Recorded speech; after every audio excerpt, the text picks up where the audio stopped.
Okay, we have a special announcement right now, and then we'll follow it up with a photo opportunity out here in front of the car, in front of the media center. But as many of you guys know, earlier this year, Janssen Pharmaceuticals Incorporated became the official cardiovascular partner of NASCAR.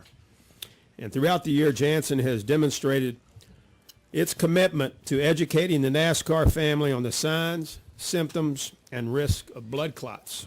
In March, they sponsored the TreatMyClot.com 300 NASCAR Nationwide Series race, and they sponsored one of our Sprint Cup drivers' cars at the Auto Club 400 back in earlier this year. And last month, they became the title sponsor of the first chase for the NASCAR Sprint Cup race at Chicagoland Speedway with the MyAFibStory.com 400.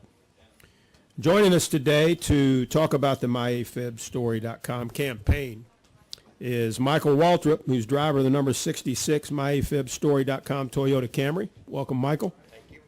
Dr. Patrick Eleanor, who is with the American Heart Association. Welcome, Doctor. And Greg Rupersberger, who is Group Product Director, Cardiovascular, Janssen Pharmaceuticals. Greg, I'll start with you. Maybe just talk about this campaign and why you all chose NASCAR as a platform to spread this awareness. Thanks a lot, Kerry. As you all know, last month we sponsored the MyAFibStory.com 400 to raise awareness for AFib, or atrial fibrillation. It's an irregular heartbeat that puts millions of Americans at the risk of stroke. And earlier this year, we learned about Michael's family story and how AFib and stroke impacted their world. And so we partnered with Michael, his team, the American Heart Association, to raise awareness during AFib Awareness Month. Our goal was to drive patients to learn more at MyAFibStory.com. And they were able to upload photos that were going to end up on Michael's car this weekend here at Talladega. And throughout this campaign, we were able to raise 3,000 photos through MyAFibStory.com. So we're really proud today to be presenting the American Heart Association with a check for $53,000 to continue the education and to raise awareness for AFib.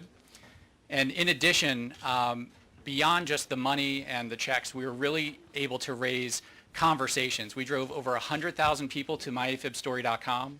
As I said, 3,000 photos were uploaded, and over 22,000 people have watched Michael's family story either online or through social media. So we're just so excited and proud to be partnering with both AHA and Michael Waltrip Racing, and we'll be rooting for the number 66 Toyota MyAFibStory.com car on Sunday with thousands of you that will be riding around with Michael on Sunday. Thank you, Greg. And Dr. Eleanor, maybe just tell us a little bit from a fan and media perspective, what should we know about AFib and how will all of these donations and support help out the American Heart Association? Sure. Well, on behalf of the American Heart Association, we're incredibly grateful to Michael Waltrip, to Janssen, to NASCAR, and to the racing community, as well as to all of the individuals who have uploaded their photos and have been strong proponents of this campaign. It's been incredibly successful, and the money that's raised will go directly to support atrial fibrillation patient education at the American Heart Association. I think the important thing to realize is that atrial fibrillation is a condition that affects up to 3 million people in the United States alone, 33 million people worldwide, and can be associated with a nearly 5-fold increased risk of developing a stroke. It also leads to an increased risk of congestive heart failure, dementia, and even the risk of dying. So it's not something that should be ignored. And I think one of the important lessons out of this is that, just like Michael has shared the story of his own family, that if there is AFib in your family, it's not something that should be ignored. Something you should talk to your doctor about, be proactive, and try and make sure your family members get the right treatments. So thanks again for all your support. Thank you, Doctor. Thank you, Doctor. And Michael, certainly this is a cause that's near and dear to your hearts and your family. And maybe just talk about that for a second, if you would, please. Yeah, my mom, unfortunately, 25 years ago, suffered a stroke due to her AFib. And we, as a family, knew, and Mother knew, that she had an irregular heartbeat, but we didn't know it could cause her to have a stroke. So I asked my 87-year-old mother if she would mind sharing her story with the world. And at first, she wasn't too excited about that.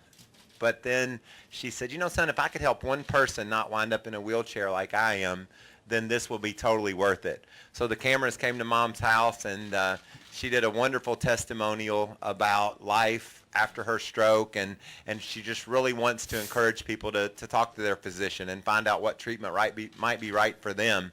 I'm really honored to be able to hop in the number 66 car with the thousands of photos on it and race my car. But I'm telling my buddies, I'm like, it's pretty cool. I'm coming to Talladega and I'm racing my mom's car. That's a great feeling and should be a great weekend, and really happy that Janssen Pharmaceuticals uses a NASCAR Sprint Cup Series as a place to market to all the folks around the country that love NASCAR so much. So thank you, Greg. Thank you, Doctor, for the support, and we're looking forward to a great race this weekend.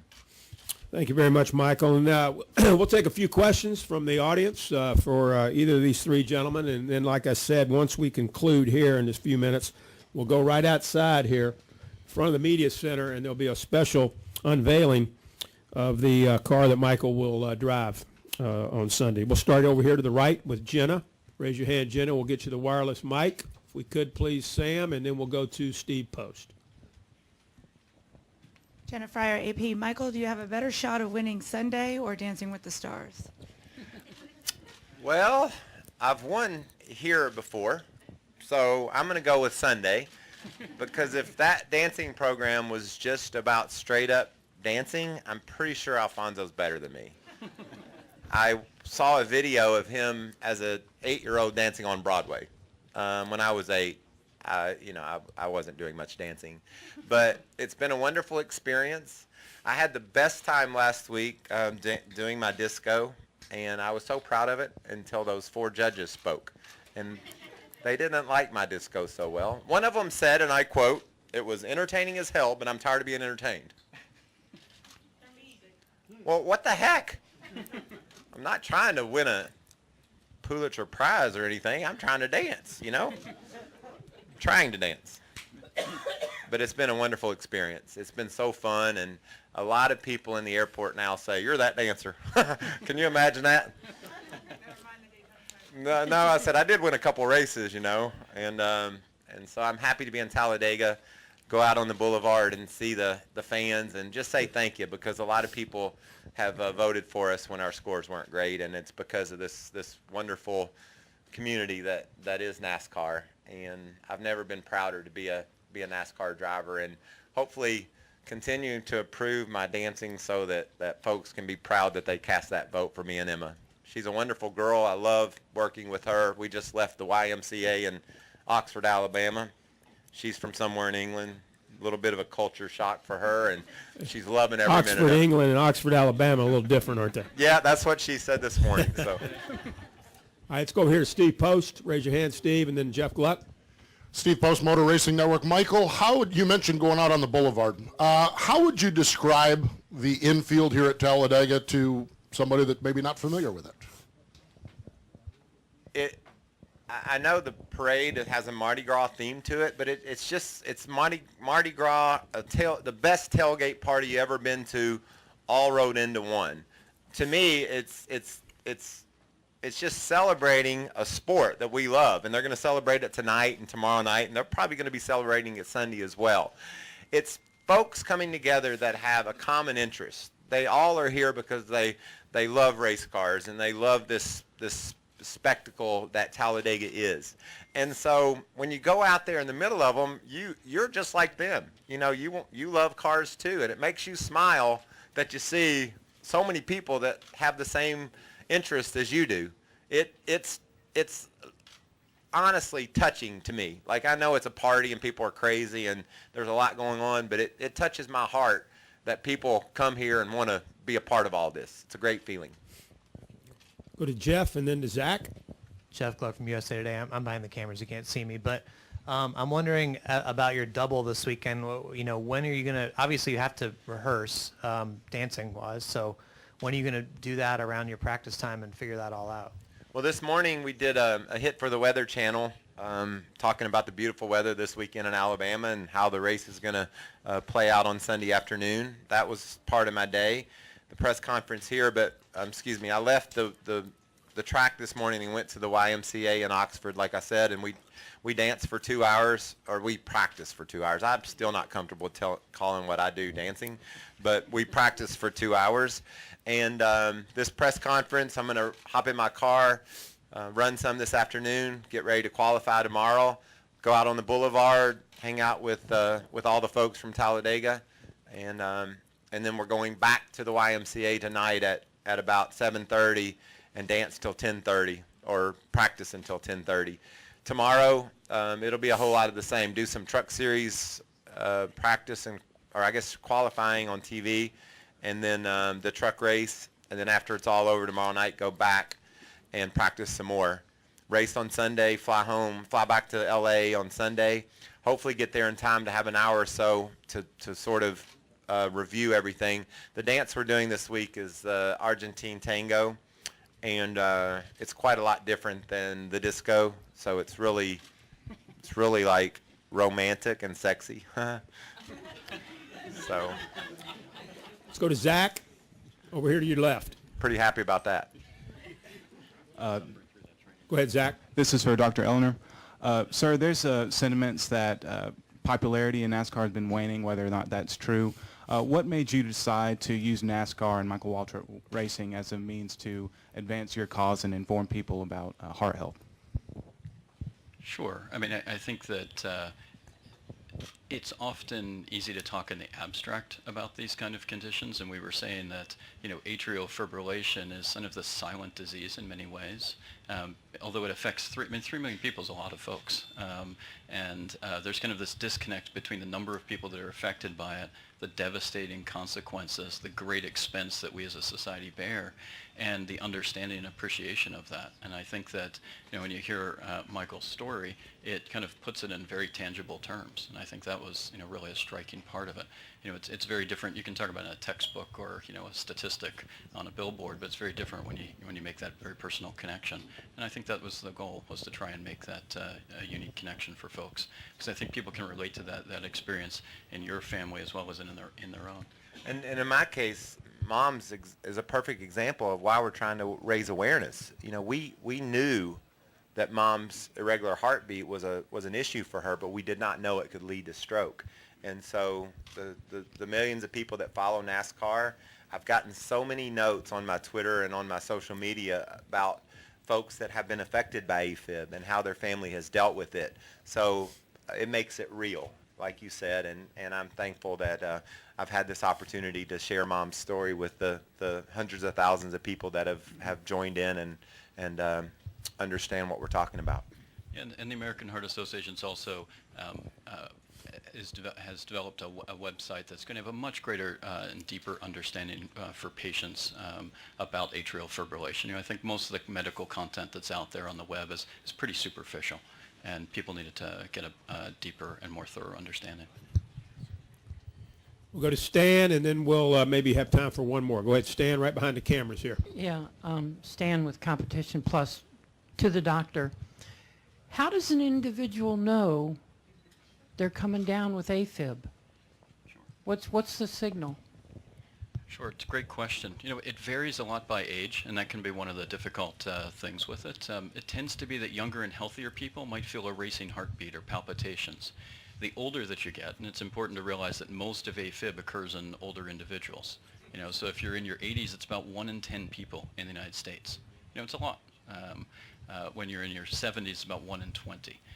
There, you may not feel anything. You may feel tired. So the most common symptom when you're older is going to be just feeling tired. A lot of times it's picked up when you're in your doctor's office. They might have felt an irregular pulse. They might have noticed it run an EKG. You might have gone in for some other medical test, and it was picked up. But I would say the most common thing is just feeling worn out or tired. Now, I wouldn't say everyone that's a little tired today should go running off to their doctor. There's you have to be careful about that too. But that's really the most common symptom. What we're trying to avoid is to raise awareness, because the real tragedy is when someone shows up, and this happens very often. Sometimes the first presentation is with a stroke. It can be completely silent. You show up in the hospital, you've had a stroke, and they find out, oh, you're in AFib. And we don't know if you've been in a day, a week, or a year. Yeah, so that's what we'd ideally like to avoid. Thank you. Time for one more. Anybody else before we go outside? All right, Al, back in the corner. Final question. far right. Well, back Michael, corner. I'm going to ask you another dancing question. What's the best airport experience that you've had since you've been on the show? You talked about people, coming up to you and say, hey, you're that dancer now. What's the best run across that you've been through, going through? It's just the first time it happened. I didn't see it coming. I was walking through the L.A. airport, and this lady who happened to be older, and her husband, literally, I saw him just stopped and just pointed at me, and she said, "You're that dancer," and I said, "Well, I'll be darned, I guess I am." And she said, "We love that show and we vote for you." And they were in their 70s or 80s, and I told them, how much I appreciated that. And they said, "Don't worry about what those judges say, just dance and have fun, because that's what we enjoy watching." So I love it. I love that people are so happy to see that. Makes me happy. It says in the Bible, when you sing, you're supposed to make a joyful noise. Well, when you dance, you probably, if it's noisy a little bit, it's joyful, then it should work, I think. Thank you very much, Michael, Dr. Eleanor, and Greg. Congratulations on this partnership with NASCAR. We're very, very excited and pleased to have Janssen Pharmaceuticals with us. Appreciate all the great work you've done. Michael, we appreciate all the great work that you do and continue to do, and best of luck, obviously, this weekend and next Monday night. So Thank you much. we'll go outside now for a photo opportunity, and